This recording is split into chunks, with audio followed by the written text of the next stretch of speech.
Monsieur le secrétaire général, et bien sûr, nous revenons donc et on poursuit cette édition du débat panafricain avec un autre sujet cette fois-ci, et on en parle avec notamment Patient Parfendom Biloa ici, et il s'agit du Cameroun. Nous parlons du Cameroun.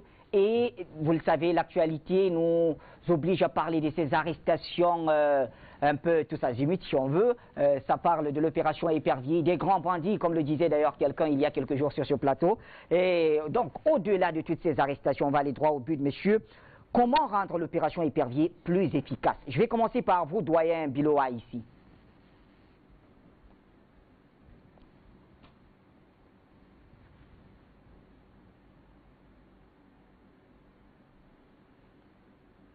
Une chose, avant de donner une piste de réflexion ou de proposition, je voudrais avoir un coup de gueule pour planter le décor de ce qui fait qu'aujourd'hui, l'opération Épervier est pratiquement comparable à une mauvaise comédie.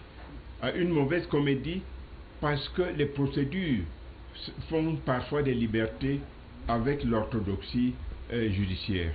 Je voudrais aussi dire que l'action des Camerounais, en général, et des soi-disant défenseurs des prisonniers de luxe, fait qu'aujourd'hui, l'opération Épervier ne peut pas être efficace.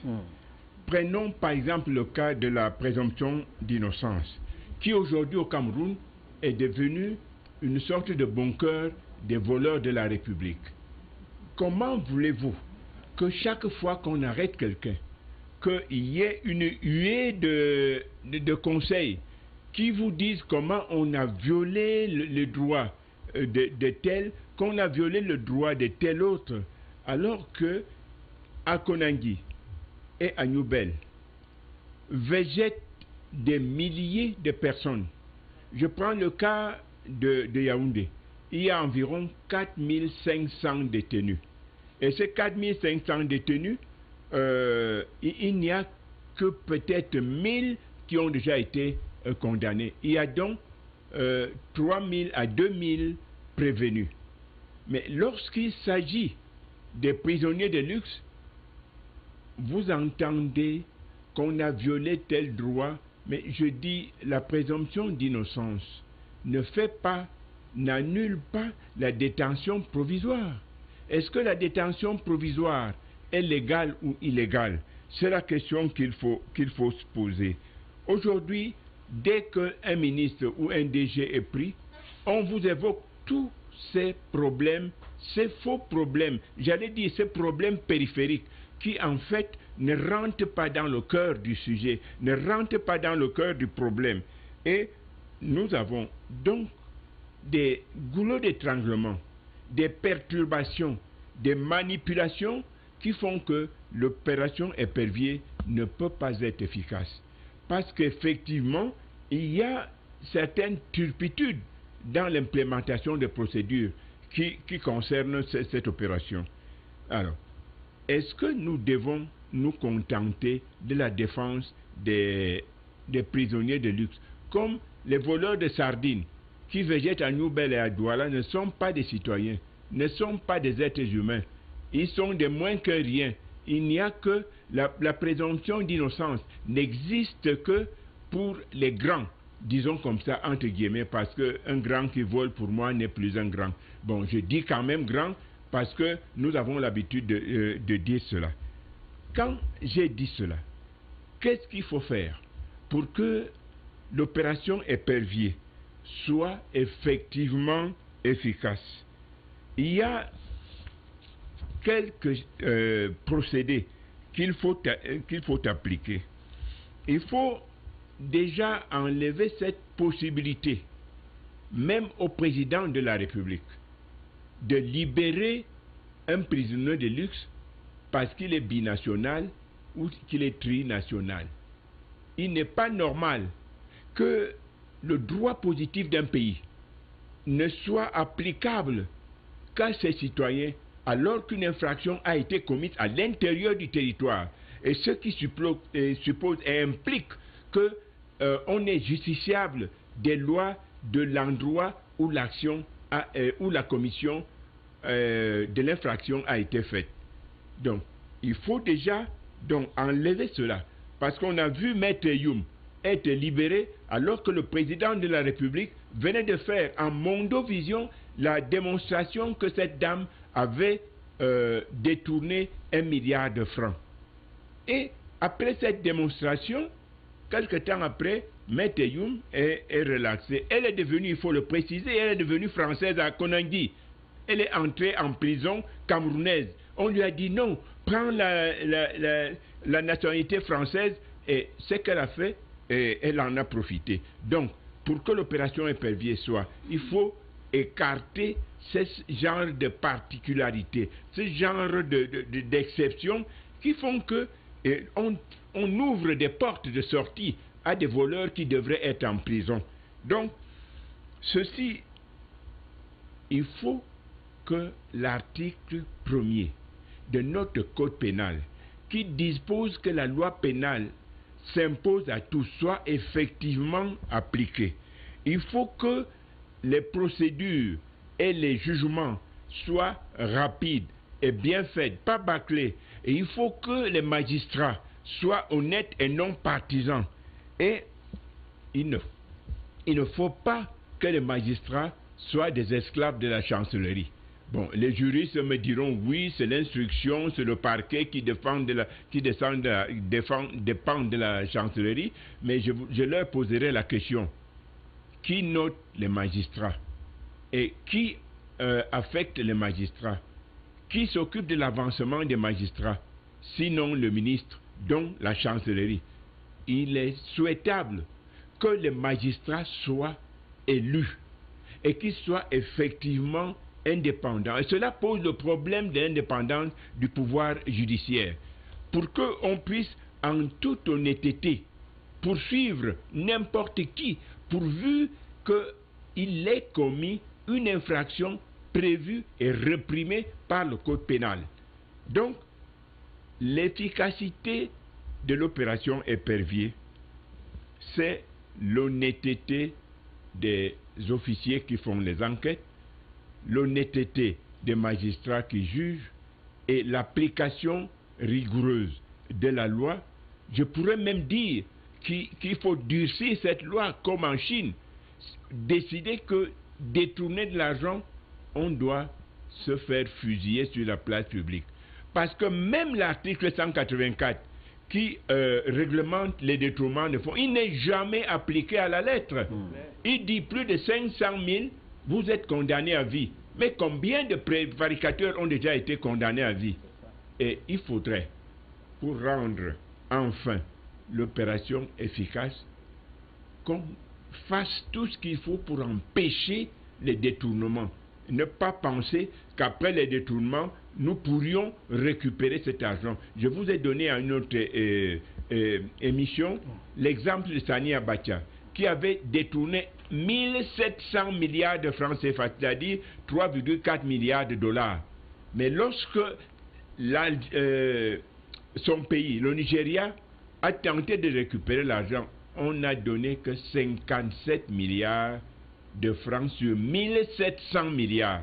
Donc, Bachir, voilà de manière schématique, parce que c'est un sujet assez vaste, voilà de manière schématique quelques mesures qu'il faut prendre pour rendre l'opération Épervier efficace. Merci.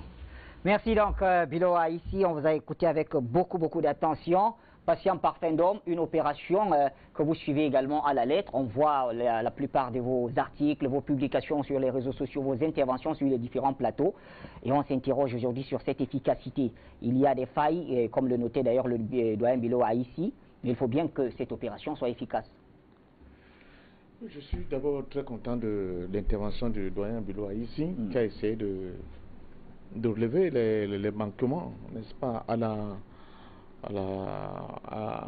au caractère plus d'efficacité que doit revêtir cette opération. Et je pense qu'il a parfaitement raison. Sauf que quand on analyse, on étudie très bien cette question-là, on a l'impression que ce sont plutôt des conséquences d'une mauvaise application de la loi au Cameroun. D'une mauvaise application de la loi au Cameroun. La première chose que l'État central doit faire, c'est de respecter scrupuleusement la constitution de ce pays. Oui. Quand on va commencer par là, vous allez voir qu'un certain nombre de problèmes sont résolus très rapidement. Je vous prends un exemple terre à terre pour montrer comment le pouvoir, avec tout ce que nous vivons là, ne peut que responsable de ses propres turpitudes.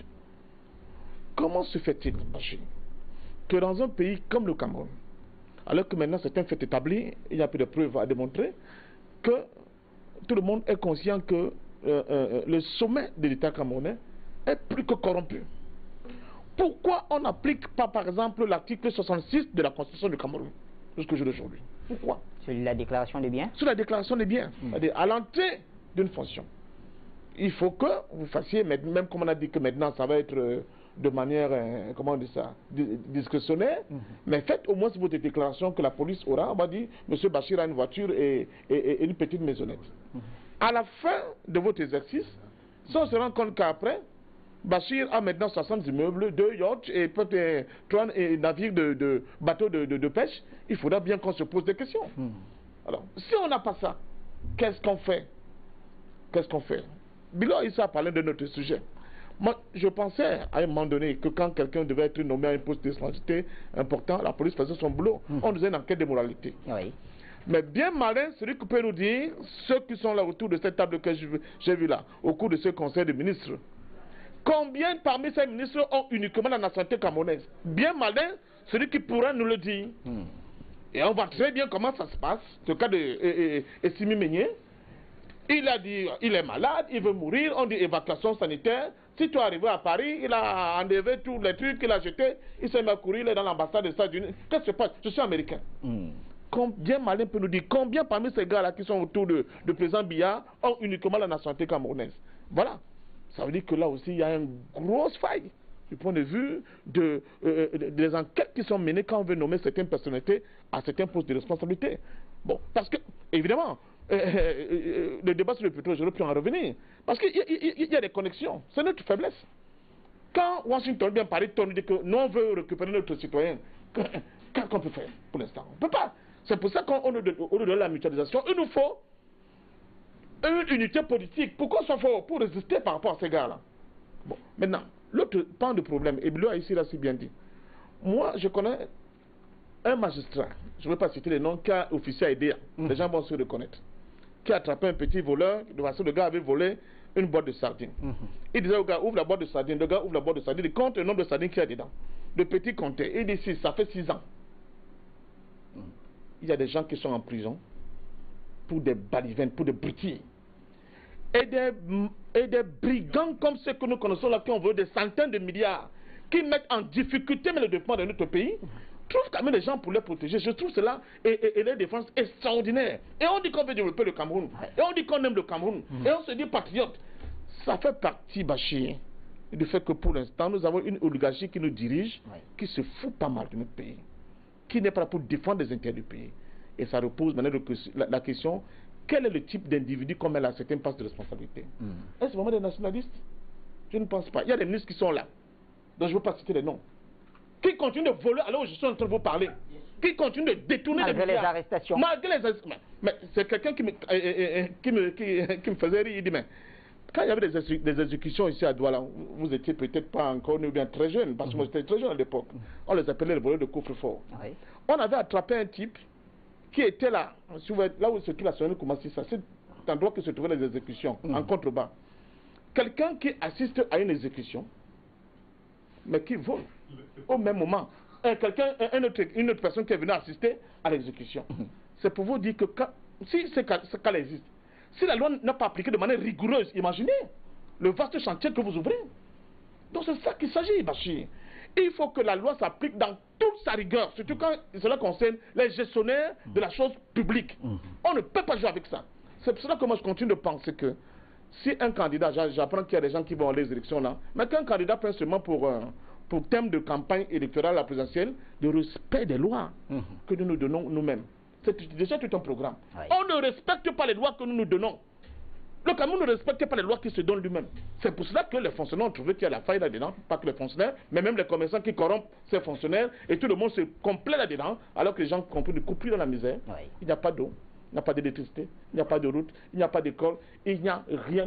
C'est une bérésina totale quand on regarde un pays aussi riche, aussi fourni que le Cameroun. C'est comme un gamin qui est pauvre avec des poches qui sont remplies de diamants. C'est inacceptable aujourd'hui. Alors, nos chers élites là, vraiment, arrêtez. Parce que moi, ça me fait honte. J'ai honte.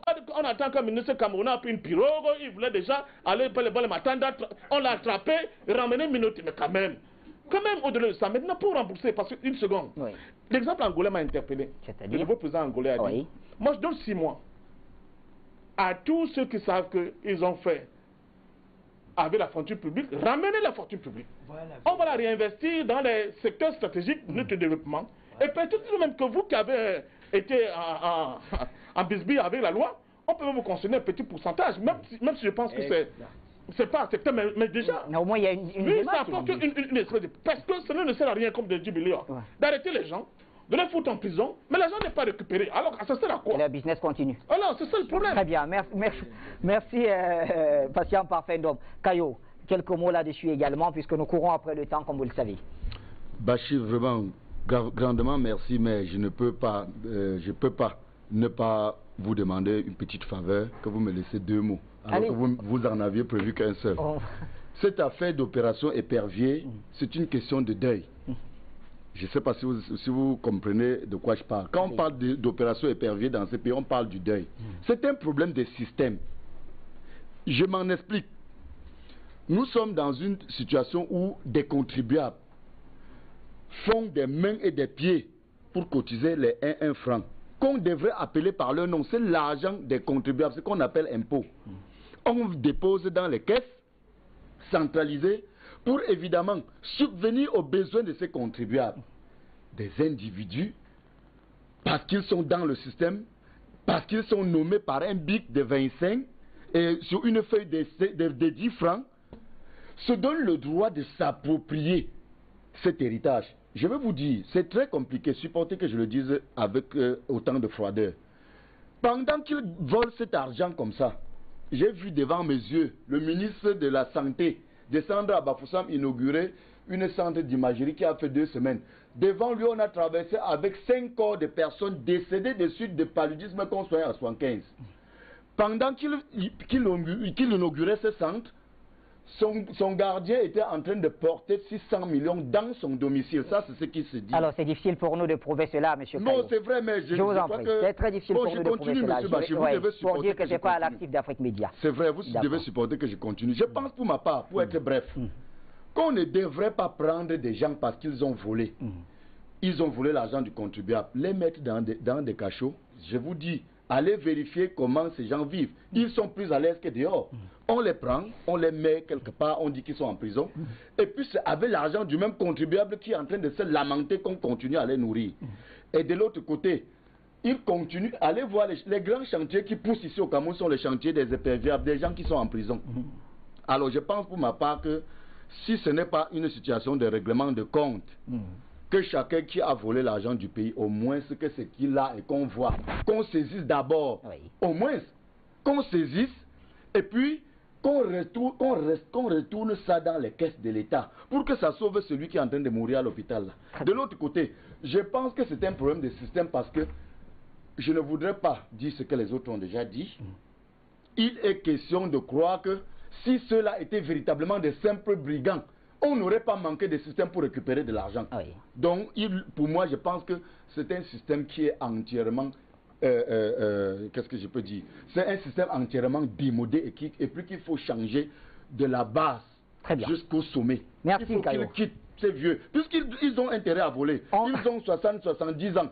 Vous les prenez, vous mettez en prison, ils vont faire combien de jours pour mourir? Et celui qui souffrira, c'est le jeune qui a été spolié. C'est ça, il faut qu'on le dise froidement. Très bien. Merci à vous, Kayo. Alors, Maître Momo, vous me tendez la main et ça veut dire que je change complètement votre sujet d'accueil. Vous prenez donc la question Cameroun. On sort pas là. Non, vous ne changez pas mon sujet d'accueil. Non, vous ne changez pas. Alors sinon, j'aurais commis aussi une injustice sur le plateau. Éperviable surtout. 1 minute 30 secondes. Je vous en prie donc. L'opération épervier pêche par sa création. Monsieur Bachir, ceux qui sont habilités à monter des dossiers c'est de là que tout part. Ceux qui ont la responsabilité de concocter les dossiers de procédure qui doivent être présentés aux magistrats, c'est à ce niveau que l'opération Épervier devait revêtir son blason. Oui. Monsieur Bachir, nous sommes à un moment donné obligés de dire que ceux qui ont la responsabilité, la charge de ces dossiers, parfois c'est la racaille de la République.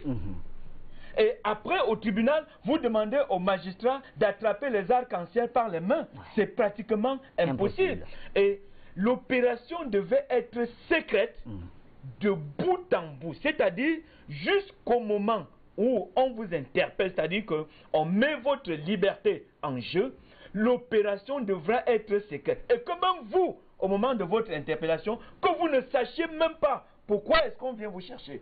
Voilà à ce niveau que l'opération Épervier devait être effectivement une opération. Mais interrogeons-nous, qu'est-ce que cette opération a déjà rapporté? Moi, personnellement, je sais qu'à certains niveaux, il y a des sommes qui sont rentrées dans les caisses de l'État. Mais ces sommes qui sont rentrées dans les caisses de l'État ne représentent rien par rapport à ce que l'État a le but d'escompter, par rapport à ce que le but escompté de l'opération devait avoir. Donc, il faut comprendre que, au-delà de tous les aspects, formels de la procédure, il y a un aspect technique. Concocter un dossier de procédure demande des personnes compétentes et des personnes sérieuses. Vous êtes d'accord avec moi que lorsqu'un dossier est mal monté, finalement on obtient une mauvaise décision. En plus, il faut ajouter un autre pan. La présomption d'innocence de l'article 9 de la Déclaration universelle des droits de l'homme. C'est le principe. L'exception, c'est l'ordonnance du magistrat ou le mandat du magistrat. Le magistrat a son impérieux. Alors ça revient donc à ce que disait M. Parfait. Donc il faut que le Cameroun respecte ses propres lois. Il faut que le Cameroun respecte in integro ses propres lois. Très bien. Merci Maître Momo. Voilà qui fait avancer le débat, mais petit à petit, on s'achemine vers d'autres sujets. Parlons d'un autre. Quelque temps après, Maître Youm est relaxée. Elle est devenue, il faut le préciser, elle est devenue française à Konangui. Elle est entrée en prison camerounaise. On lui a dit non, prends la nationalité française. Et ce qu'elle a fait, elle en a profité. Donc, pour que l'opération Épervier soit, il faut écarter ce genre de particularités, ce genre d'exceptions qui font que on ouvre des portes de sortie à des voleurs qui devraient être en prison. Donc, ceci, il faut que l'article 1er de notre code pénal, qui dispose que la loi pénale s'impose à tous, soit effectivement appliqué. Il faut que les procédures et les jugements soient rapides et bien faits, pas bâclés. Et il faut que les magistrats soient honnêtes et non partisans. Et il ne faut pas que les magistrats soient des esclaves de la chancellerie. Bon, les juristes me diront oui, c'est l'instruction, c'est le parquet qui dépend de la chancellerie, mais je leur poserai la question. Qui note les magistrats? Et qui affecte les magistrats? Qui s'occupe de l'avancement des magistrats? Sinon le ministre, dont la chancellerie. Il est souhaitable que les magistrats soient élus et qu'ils soient effectivement indépendants. Et cela pose le problème de l'indépendance du pouvoir judiciaire. Pour qu'on puisse en toute honnêteté poursuivre n'importe qui, pourvu qu'il ait commis une infraction prévue et réprimée par le code pénal. Donc, l'efficacité de l'opération Épervier, c'est l'honnêteté des officiers qui font les enquêtes, l'honnêteté des magistrats qui jugent et l'application rigoureuse de la loi. Je pourrais même dire qu'il faut durcir cette loi comme en Chine, décider que détourner de l'argent, on doit se faire fusiller sur la place publique. Parce que même l'article 184, qui réglemente les détournements de fonds, il n'est jamais appliqué à la lettre. Il dit plus de 500 000, vous êtes condamné à vie. Mais combien de prévaricateurs ont déjà été condamnés à vie? Et Monsieur le secrétaire général, et bien sûr, nous revenons donc et on poursuit cette édition du débat panafricain avec un autre sujet cette fois-ci, et on en parle avec notamment Patience Parfendom Biloa ici, et il s'agit du Cameroun. Nous parlons du Cameroun. Et vous le savez, l'actualité nous oblige à parler de ces arrestations un peu tous azimuts, si on veut. Ça parle de l'opération Épervier, des grands bandits, comme le disait d'ailleurs quelqu'un il y a quelques jours sur ce plateau. Et donc, au-delà de toutes ces arrestations, on va aller droit au but, messieurs. Comment rendre l'opération Épervier plus efficace? Je vais commencer par vous, doyen Biloa, ici.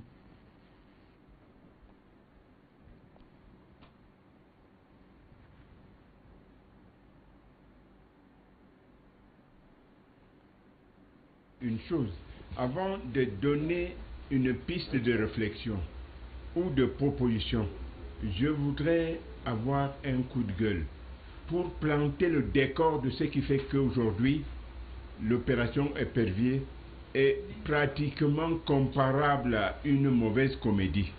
À une mauvaise comédie parce que les procédures font parfois des libertés avec l'orthodoxie judiciaire. Je voudrais aussi dire que l'action des Camerounais, en général, et des soi-disant défenseurs des prisonniers de luxe, fait qu'aujourd'hui, l'opération Épervier ne peut pas être efficace. Prenons par exemple le cas de la présomption d'innocence, qui aujourd'hui au Cameroun est devenue une sorte de bunker des voleurs de la République.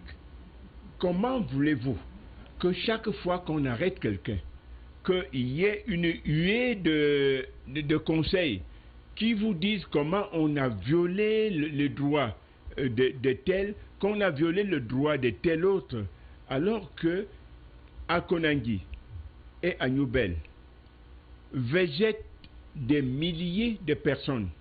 Je prends le cas de Yaoundé. Il y a environ 4500 détenus. Et ces 4500 détenus, il n'y a que peut-être 1000 qui ont déjà été condamnés. Il y a donc 3000 à 2000 prévenus. Mais lorsqu'il s'agit des prisonniers de luxe, vous entendez qu'on a violé tel droit, mais je dis la présomption d'innocence faudrait, pour rendre enfin l'opération efficace, qu'on fasse tout ce qu'il faut pour empêcher les détournements. Ne pas penser qu'après les détournements, nous pourrions récupérer cet argent. Je vous ai donné à une autre émission l'exemple de Sani Abacha, qui avait détourné 1700 milliards de francs CFA, c'est-à-dire 3,4 milliards de dollars. Mais lorsque son pays, le Nigeria, a tenté de récupérer l'argent, on n'a donné que 57 milliards de francs sur 1700 milliards. Donc, Bachir, voilà de manière schématique, parce que c'est un sujet assez vaste, voilà de manière schématique quelques mesures qu'il faut prendre pour rendre l'opération Épervier efficace. Merci. Merci donc, Biloa. Ici, on vous a écouté avec beaucoup d'attention. Patient Parfendom, une opération que vous suivez également à la lettre. On voit la plupart de vos articles, vos publications sur les réseaux sociaux, vos interventions sur les différents plateaux.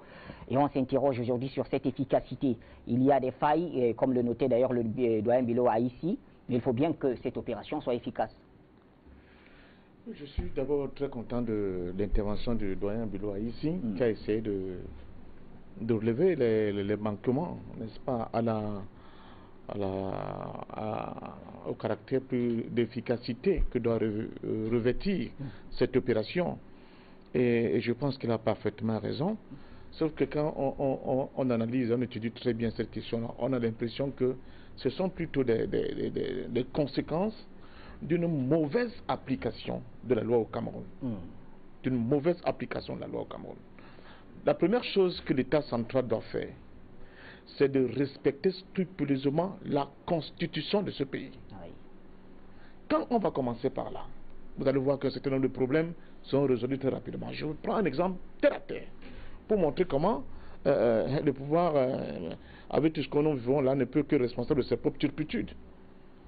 Comment se fait-il, Bachir, que dans un pays comme le Cameroun, alors que maintenant c'est un fait établi, il y a plus de preuves à démontrer, que tout le monde est conscient que le sommet de l'État camerounais est plus que corrompu. Pourquoi on n'applique pas, par exemple, l'article 66 de la Constitution du Cameroun jusqu'au jour d'aujourd'hui? Pourquoi? Sur la déclaration des biens? Sur la déclaration des biens, c'est-à-dire à l'entrée d'une fonction. Ne fait pas, n'annule pas la détention provisoire. Est-ce que la détention provisoire est légale ou illégale? C'est la question qu'il faut se poser. Aujourd'hui, dès qu'un ministre ou un DG est pris, on vous évoque tous ces problèmes, ces faux problèmes, j'allais dire ces problèmes périphériques qui en fait ne rentrent pas dans le cœur du sujet, ne rentrent pas dans le cœur du problème. Et nous avons donc des goulots d'étranglement, des perturbations, des manipulations qui font que l'opération épervier ne peut pas être efficace. Parce qu'effectivement, il y a certaines turpitudes dans l'implémentation des procédures qui concernent cette opération. Alors, est-ce que nous devons nous contenter de la défense des prisonniers de luxe, comme les voleurs de sardines qui végètent à Noubel et à Douala ne sont pas des citoyens, ne sont pas des êtres humains, ils sont des moins que rien. Il n'y a que la présomption d'innocence n'existe que pour les grands, disons comme ça entre guillemets, parce qu'un grand qui vole pour moi n'est plus un grand. Bon, je dis quand même grand parce que nous avons l'habitude de dire cela. Quand j'ai dit cela, qu'est-ce qu'il faut faire pour que l'opération épervier soit effectivement efficace? Il y a quelques procédés qu'il faut appliquer. Il faut déjà enlever cette possibilité, même au président de la République, de libérer un prisonnier de luxe parce qu'il est binational ou qu'il est trinational. Il n'est pas normal que le droit positif d'un pays ne soit applicable qu'à ses citoyens alors qu'une infraction a été commise à l'intérieur du territoire. Et ce qui suppose et implique qu'on est justiciable des lois de l'endroit où l'action où la commission de l'infraction a été faite. Donc, il faut déjà enlever cela.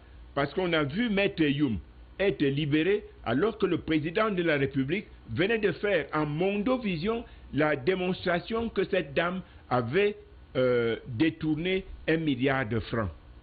Et après cette démonstration, il faut que vous fassiez, même comme on a dit que maintenant ça va être de manière, comment on dit ça, discrétionnaire, mais faites au moins votre déclaration que la police aura, on va dire, M. Bachir a une voiture et une petite maisonnette.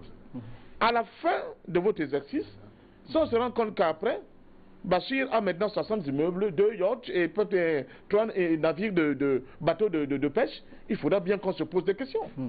Alors, si on n'a pas ça, qu'est-ce qu'on fait? Qu'est-ce qu'on fait?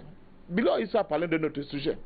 Moi, je pensais à un moment donné que quand quelqu'un devait être nommé à un poste de responsabilité important, la police faisait son boulot. On faisait une enquête de moralité. Oui. Mais bien malin, celui qui peut nous dire, ceux qui sont là autour de cette table que j'ai vue là, au cours de ce conseil de ministres, combien parmi ces ministres ont uniquement la nationalité camerounaise? Bien malin, celui qui pourra nous le dire. Et on voit très bien comment ça se passe. Le cas de Essimi Meunier, il a dit, il est malade, il veut mourir, on dit évacuation sanitaire. Si tu es arrivé à Paris, il a enlevé tous les trucs, il a jeté, il s'est mis à courir, il est dans l'ambassade des États-Unis. Qu'est-ce qui se passe? Je suis américain. Combien malin peut nous dire, combien parmi ces gars-là qui sont autour de président Biya ont uniquement la nationalité camerounaise? Voilà. Ça veut dire que là aussi, il y a une grosse faille du point de vue des enquêtes qui sont menées quand on veut nommer certaines personnalités à certains postes de responsabilité. Bon, parce que, évidemment, le débat sur le pétrole, j'aurais pu en revenir. Parce qu'il y a des connexions. C'est notre faiblesse. Quand Washington vient parler, on nous dit que nous, on veut récupérer notre citoyen. Qu'est-ce qu'on peut faire pour l'instant? On ne peut pas. C'est pour ça qu'au lieu de la mutualisation, il nous faut une unité politique. Pourquoi ça faut? Pour résister par rapport à ces gars-là. Bon, maintenant, l'autre pan de problème, et Bilo a ici là si bien dit. Moi, je connais un magistrat, je ne vais pas citer les noms, qui a officié à EDEA, les gens vont se reconnaître, qui a attrapé un petit voleur, de façon le gars avait volé une boîte de sardines. Il disait au gars, ouvre la boîte de sardines, le gars ouvre la boîte de sardines, il compte le nombre de sardines qu'il y a dedans. Le petit comptait, il dit, ça fait 6 ans. Il y a des gens qui sont en prison pour des balivernes, pour des broutilles. Et des brigands comme ceux que nous connaissons là, qui ont volé des centaines de milliards, qui mettent en difficulté même le développement de notre pays, trouvent quand même des gens pour les protéger. Je trouve cela et les défenses extraordinaires. Et on dit qu'on veut développer le Cameroun. Et on dit qu'on aime le Cameroun. Et on se dit patriote. Ça fait partie, Bachir, du fait que pour l'instant, nous avons une oligarchie qui nous dirige, qui se fout pas mal de notre pays, qui n'est pas là pour défendre les intérêts du pays.